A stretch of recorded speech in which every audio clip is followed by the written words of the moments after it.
वकील सदावर्तेंच्या गाडीवर हल्ल्याचा प्रयत्न झालाय। अजून एक महत्त्वाची ब्रेकिंग न्यूज समोर येते। जालन्यामध्ये सदावर्तेंवर हल्ल्याचा प्रयत्न करण्यात आलाय। जालन्यामधली ही दृश्य आहेत। या ठिकाणी वकील सदावर्तेंच्या गाडीवर हल्ला झालाय। याविषयी अधिक माहिती देण्यासाठी आपले प्रतिनिधी अक्षय शिंदे आपल्यासोबत फोन लाईन वरून जोडले गेलेत। अक्षय, वकील सदावर्तेंच्या गाडीवर हल्ल्याचा प्रयत्न झालेला आहे। कोण आहेत हे हल्लेखोर आणि यांचं म्हणणं नेमकं काय? नक्कीच खरं तर जालन्यात आज वकील गुणरत्न सदावर्ते जालना जिल्हा दौऱ्यावर आहे। जालन्यात सुरू असलेल्या धनगर आंदोलनाला ते भेट देणार होते।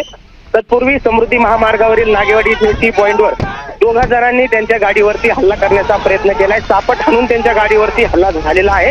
हे दोन आंदोलक कोण याची माहिती अद्याप मिळू शकलेली नाही। मात्र त्यांनी हल्ला का केला याची देखील माहिती अद्याप समोर आलेली नाही, कारण दोघे जण जे ते पोलिसांच्या ताब्यात आहे। मात्र वकील गुणरत्न सदावर्ते जालना जिल्हा दौऱ्यावर आहे। त्यांच्या गाडीवर जालना जिल्ह्यात प्रवेश केल्यानंतर दोघा अज्ञातांनी हल्ला केल्याचं आपल्याला पाहायला मिळतंय। धन्यवाद अक्षय, तुम्ही दिलेल्या महत्त्वपूर्ण माहितीबद्दल। आताची आपण जालन्यामधली ही दृश्य पाहतोय। तर धनगर आरक्षणाला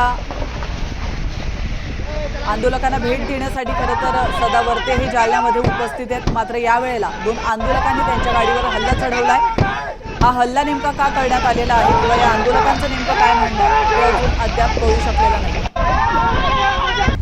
आता isakal.com आहे देशातील नंबर 1 ची मराठी न्यूज वेबसाईट। प्रत्येक अपडेटसाठी isakal.com ला नक्की भेट द्या।